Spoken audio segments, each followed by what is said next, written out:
kick is a beauty, and a one-handed mark.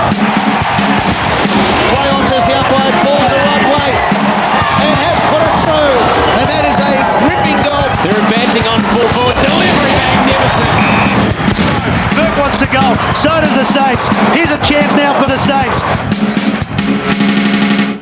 Well, good day everybody and welcome to another episode of Saints TV.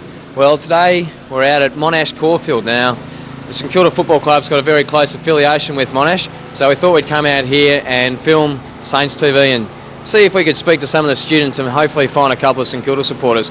There were actually 500 students from Monash at the game at Colonial Stadium on Sunday, doing their best to cheer us home. Just couldn't quite get there. Just 1 point was the difference in the end. Let's have a look at some highlights. There are some good ones. Front and centre, nicely done. Kick. Milne dangerous. Keeps his feet. Riley couldn't. That could be the difference.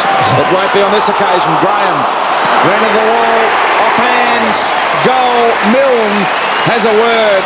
Low finishes. Well, that free kick, all it did was allow Geelong to get back and set up in their defensive area. Didn't help St Kilda much. It might come off though, because the Milne gets it, and the Milne goals, as he always does. Well done, Stephen Milne. His first. They all go running that way. Spider hits it. It was just blocked off. Picked up by Baker. Got the handball back to Spider. Back to Baker. Twisting and turning. He found some space and kicks the goal. Just what the doctor ordered. Goal to the Saints. The ball up 15 metres out from the St Kilda goal. They desperately need one. Milne almost. Thompson has the snap. Does he get it? Yes, he does. Great goal by Andrew Thompson. He kicks his first. They've kicked the only goal of this last quarter so far, St Kilda. Maguire thumping ball low, bring it to ground and allow Milne to step in, grab, run. Now shape up or ship out Milne. He has nailed his second. Well, as you can see on the highlights, it was a pretty good effort to come back from 38 points down, but in the end just not quite good enough with a 1 point loss. Similar to Springvale, they were well down during the game. They managed to come back. They actually lost by 4 points. The final scores being 8-11-59 to Geelong 8-15-63. Best player for Springvale was Platt, and he was coming back after a long-term back injury. Great to see him get some possessions. Carroll, who's always in there, Harrison and Chad Davis, who's just been ultra consistent over the last few months and probably not far away from getting his senior spot back. Rightio, well I've managed to find our first St Kilda supporter, BRANCO. Now mate, did you see the game yesterday? Yeah, I watched it mate, I was pretty disappointed with the effort. 1 point? First 3 quarters I was disappointed, but he's came back strong. He had a good final quarter and I was pretty happy with the boys, mate. Now mate, I believe you're a bit of a sportsman yourself, play a bit of basketball. Yeah, I played for Iowa State last year and I had a stress fracture in my right foot, so I gave it up. Started smoking and drinking. Well, you're supposed to do that at university, eh? Yeah, that's it. What are you studying at here? I'm studying engineering. It was first year engineering, so sort of studying. It's going all right. You're actually turning up to your classes, eh? Yeah, the class is going down, so I got to catch up. We got Andrew Thompson here from the St Kilda Footy Club. He's down at Monash Caulfield campus. How you going tonight? Not bad, Daniel. How are you? Yeah, not too bad. What are you up to down here? Well, we thought we'd try and come down here and speak to some St Kilda supporters and see if they saw yesterday's game. Oh, I couldn't make it. I had hockey. But, hockey? Yeah. Saw the last quarter on the TV. Yeah, a bit disappointing. Had a big crack though.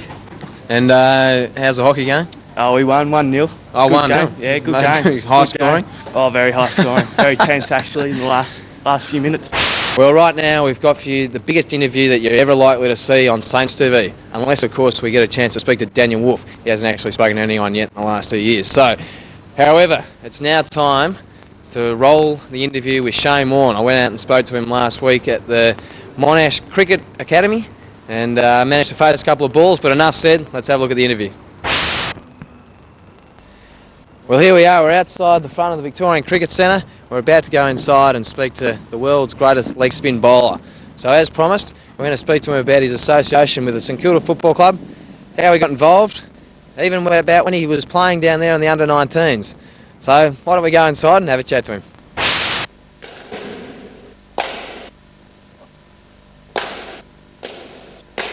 Well, as promised, very lucky to be joined by Shane Warne.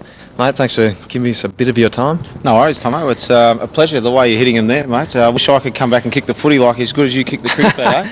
Well, mate, I think maybe it's after footy there's a bit of a career there, you reckon? Yeah, come down for the Vicks, mate. We need some batters to make some runs. So the way you're looking, you're short certainty. I'll be carrying the drinks, I think. Now, mate, your association with St Kilda, you barracked them ever since you were a kid? I actually, my cousin barracked for Hawthorn. He had a Hawthorn jumper with Peter Knights on the back. And he gave me that when I was, about 10. So I used to wear my Hawthorn jumper everywhere.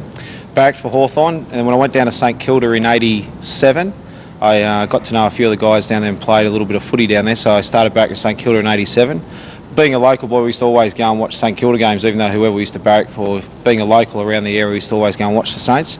So I supported St Kilda for about the last 15 years or so. But yeah, look, I'm very passionate about the Saints, love it. I do miss the footy. I used to love playing footy. That's all I ever wanted to do, but I was not good enough. And I had to come to play cricket. So, well, tell us about your time you spent down at the club. You made it to under 19 level, was it? Yeah, I played a couple of years down there. I played one reserves game, which was didn't get a touch. Got dragged. We've all done that before, mate. Yeah, I think the half-back line was Milhana, Dunlop, Darui, and I got moved from full forward to half forward. And I think the ball came out the centre, came down, scrambled for the ball. Someone tapped it out to Milhana, who I was playing on, who ran through the centre. Dunlop flattened me, and then he kicked a goal. Then the runner came out, and I sat on the bench for a while. And I got back in the last quarter, and it was about 5 minutes to go before the seniors were about to play. So obviously, big crowd at Moorabbin. Yep. And ball came down, got smashed in the chin. Free kick. Mickey Dwyer came and just kicked it off the ground and kicked the goal, paid the advantage. So, so you don't get a kick. I didn't even get a kick. I could have kicked the ball as far as I liked, but I didn't even get a kick. And what about the under-19s? What was your best game that you had down there? Kick a bag at all? I got reported 3 times for striking and against Geelong at Kardinia Park. I kicked 7 against Hawthorn. Kicked 7 against Hawthorn at Moorabbin. So yeah, I had the odd good game, but no, look, all I ever wanted to do as a kid was play footy, but as I said before, wasn't good enough. Cricket. Well, I think you've probably chosen the right career in the end, mate, just quietly. But now, if you were still playing, who do you reckon you'd be most like in the current St Kilda team? Jesus. Running around like Milne, chopping your head off. I'd love to be like Milne. That was good fun. He's fantastic to watch. No, I don't know. I was no good. I was too slow. There's no one that's too slow these days. You guys are all athletes, and us cricketers are very slow and drink a lot. So, mate, speaking of athletes, mate, you're in sensational shape. You maybe come down and do a pre-season with us. Oh, look, I'd love to. The fitness side of things, we've been training really hard, Victoria.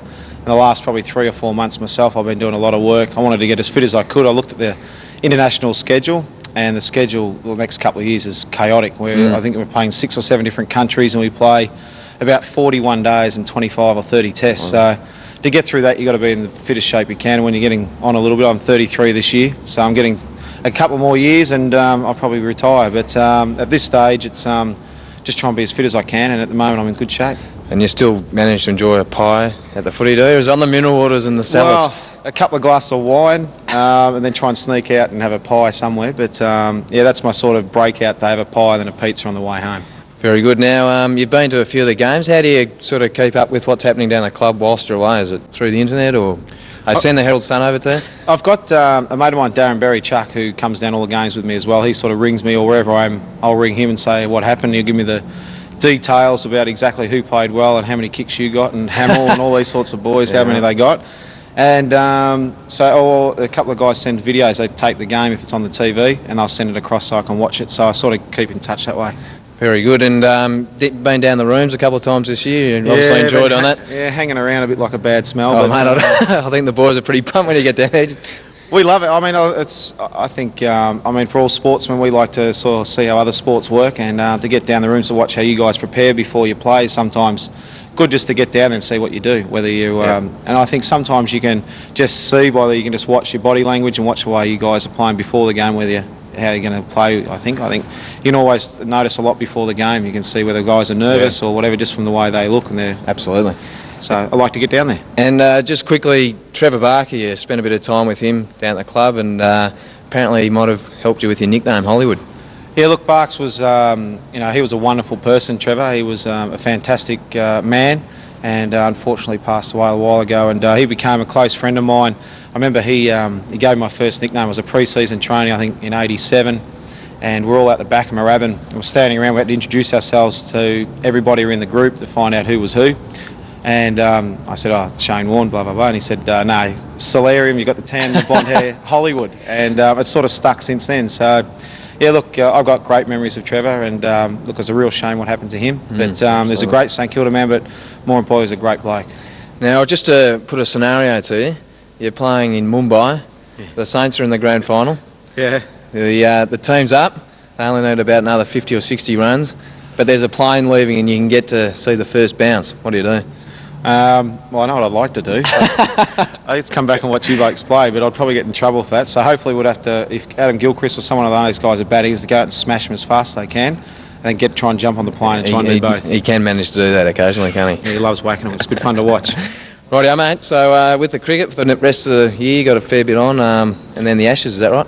Yep, we've got a huge summer this summer. We've got England coming out, and whenever you play England, it's sort of been belted into you since you've been 5. You've got to beat the Poms. Absolutely. So when England come out this year, it should be a great summer. Sri Lanka for the 1 days, so it'll be good fun to see Murali out here as well, spin the ball miles. So yeah, look, it's a big summer camp, but before that we're going to play Pakistan. We just don't know where. So at this stage, it's a bit all over the shop, isn't it? Yeah, 2 weeks away from knowing where we're actually playing. Well, I'll speak to my father-in-law, see if we can organise something mate. for you. Yeah, exactly. Rightio, mate. Well, I'll look forward to coming down and seeing you at the G on Boxing Day. Always there.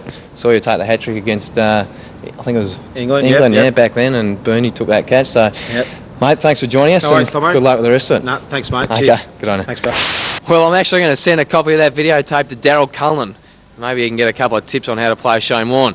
Or actually, I think probably the real crux of that is that Shane Warne dropped a couple of nice bunny hops for me to make myself look good.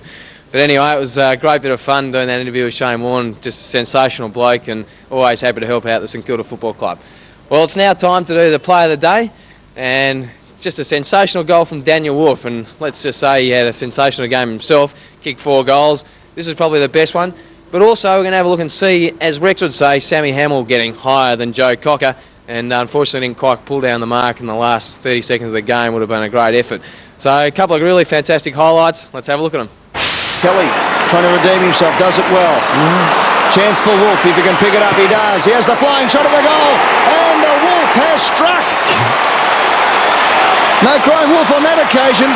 Last chance, free ball, here's the Wulfer, he's kicked 4, this is a long ball, Nina Mark Hamill, he drives, he elevates, too high. Luncheon with the Stars. It's at Crown Casino. It's on the Thursday the 15th of August at 12 p.m. for a 12:30 start, and you're going to be able to have lunch with the likes of Robert Harvey, Nathan Burke, Lenny Hayes, who's been in great form again, Nick Rewald, who's just got the tentacles, he just keeps taking those marks, and of course Peter Spider Everett. So well worth getting along to.